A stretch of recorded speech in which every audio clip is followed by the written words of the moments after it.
Suman, if you go back to the bowling, ఎలా అయితే popular start చేశారు, 2 వికెట్స్ ఎర్లీగా తీసుకున్నారు, దాని తర్వాతే దానిపైన క్యాపిటలైజ్ చేయలేకపోయారు. ఇది ముందర మ్యాచ్లో కూడా చూసాం మనం. అంటే వాళ్ళ bowlers maybe regular interest wickets తీసుకోలేకపోవడం, it's still continue to haunt them. 100% ఈ మ్యాచ్ ఓడిపోయింది. ఇందాం చాలా డిస్కస్ చేస్తున్నాం. బౌలింగ్ వల్ల 200 రన్స్ కన్సిడర్ చేశారు.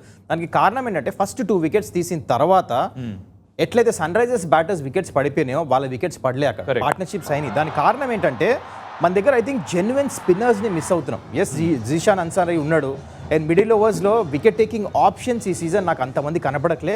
This is a point of concern. కమిటీ మెండెన్స్ని తీసుకొచ్చారు కానీ సరిగ్గా యూజ్ చేయలేదు, ఒకటే ఓవర్ వేశారు. Zeeshan Ansari is a youngster, second మ్యాచే ఆడుతున్నాడు, తను కూడా ఒక వికెట్ కాంట్రిబ్యూట్ చేశాడు కానీ తన్ని అటాక్ చేశారు. అండ్ మీరు చూసుకుంటే కేకేఆర్ బ్యాటర్స్, ఇది మీరు చూస్తుంది ఇనిషియల్లీ 2 వికెట్స్ పడినాయి, కానీ దీని తర్వాత ఏం జరిగింది? Pat Cummins and bowling, they have not contributed taking wickets. Not only this match, మీరు even though first match 270 odd runs అప్పుడు కూడా కొట్టినప్పుడు Sunrisers Hyderabad 240 runs consider చేశారు. కరెక్ట్. దాని తర్వాత 2 మ్యాచ్లు కూడా. So bowling is a concern.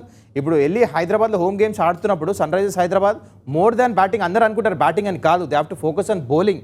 Wickets middle ఓవర్స్లో ఎట్లా తీస్తారు, అక్కడ ఎవరినైనా తీసుకురావాలా, జయదేవ్ ఉన్నట్టుగానే తీసుకురావాలా, లేకపోతే ఇంకో స్పిన్నర్ నడిపేయాలా, జాంపా నడిపేయాలా, రాహుల్ చార్ నడిపేయాలా, దే హ్యావ్ టు థింక్.